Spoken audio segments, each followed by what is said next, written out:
What's good, YouTube? Dmgaming here, guys. In this video, man, let's discuss Super Saiyan Blue and the things that could come along with that. All right, so just being direct, straight to the point, guys. Super Saiyan Blue, Kaioken.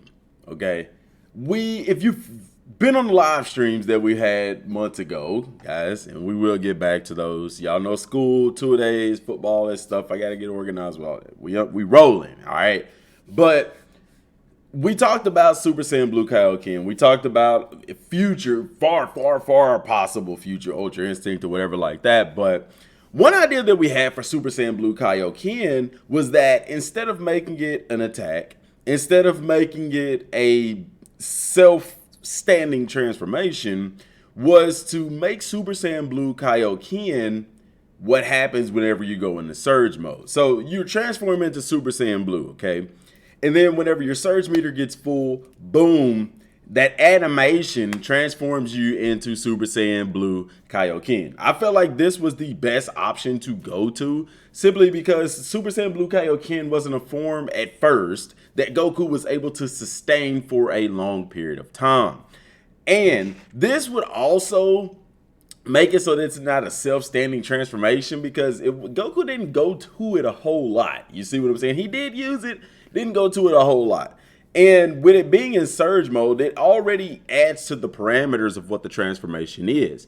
Now, I know you're going to say, well, DM, surge mode only adds a 20% buff to your attack, which, and if y'all didn't know that, yes, surge adds like a 20% buff to your attack. Now, what y'all have to realize is this: with this new DLC that we've just had, DLC 1, Whis' training altered some of the parameters of how the game works. There was one mode in Whis' training where your surge meter it filled up faster. There was one where it lasted longer, and there was another one where you were even more powerful than that 20% buff in surge mode. Okay, I don't even know if people really paid attention to those things, but those things were there.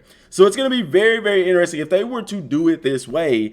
Make Super Saiyan Blue Kaioken what happens when you go into surge mode. Whenever I hit surge mode, boom, Super Saiyan Blue Kaioken. Now, what the damage buff should be, I think that it should at least be a 50% buff to your damage. Base surge mode is 20%. I think 50% is good enough without going over the top. However, should be at least. And what I mean by at least means no less than 50% buff to your damage. I think that that's going to be really fun, really interesting. Also, guys, Super Saiyan Blue Kaioken should have some new attacks. Guys, when you're in surge mode, your combos are different, which is really cool. I also feel like they should possibly add a more dramatic effect to the attacks. Goku doesn't use necessarily different attacks. He uses the same attacks when in Kaioken. Now, one thing people are going to say, instant transmission Kamehameha. Guys, if you've watched the live streams again, you have seen me. Guys, when you're in surge mode, you can technically perform an instant transmission attack, and with any character. Even Vegeta does it. Because after you fire off a super attack, or if the opponent is a distance from you, then you can, sorry about that. If the guy is a distance away from you, then you can literally teleport to him to perform that super attack, which is really cool. So in a way, instant transmission Kamehameha is already kind of in the game. I think the way that the game is set up, that's why they don't technically have it in the game, but they need to put it in the game. It needs to be in the game. So let me know what y'all think about that. With not Ultra Instinct, that's down the road. With Super Saiyan Blue Kaioken, how do y'all feel about it being the surge mode mechanic only when you're transformed in Super Saiyan Blue? Let me know down in the comment section down below. If you like that idea, hit the like button. If you don't like it, I don't know who wouldn't like that.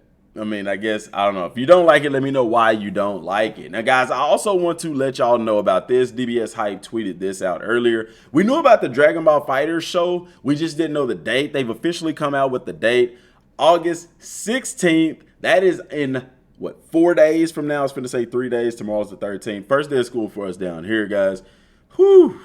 It's going to be an interesting school year, man. Seriously, pray for those teachers, faculty, students, because, guys, we don't need to be in school. We don't, man.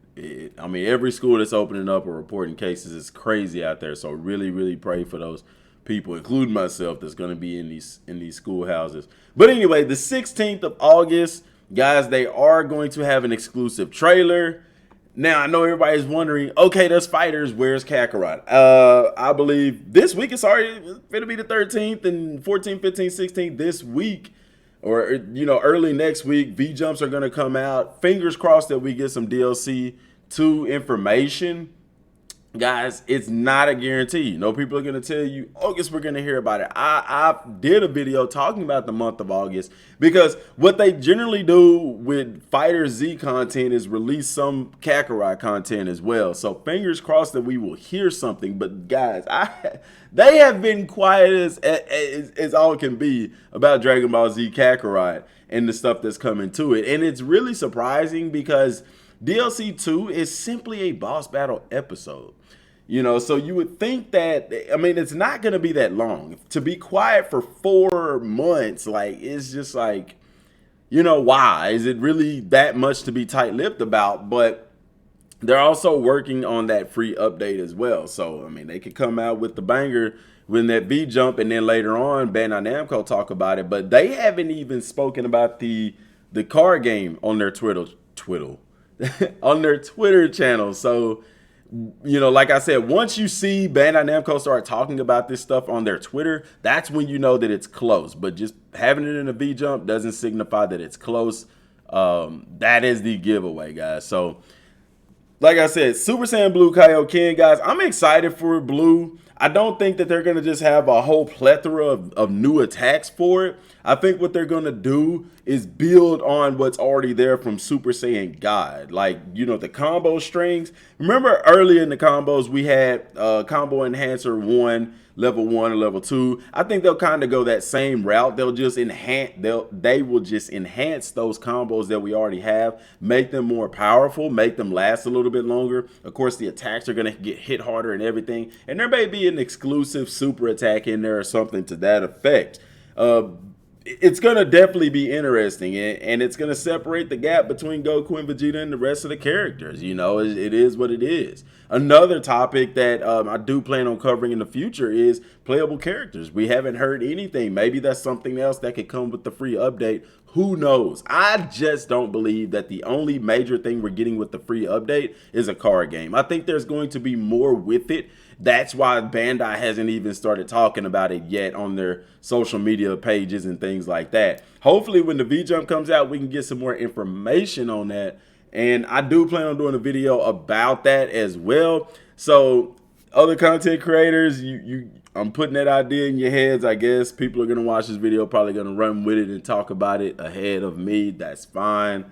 Because we as a community need to get that together collectively to let them know. We really should have been doing it. It's a little too late to do it now because, I mean, even though we've been wanting stuff like being able to change clothing and play with other characters and things like that. And even early on, before Kakarot came out, they talked about getting feedback from the community about who we want to be a playable character and stuff like that. I know people were saying villains.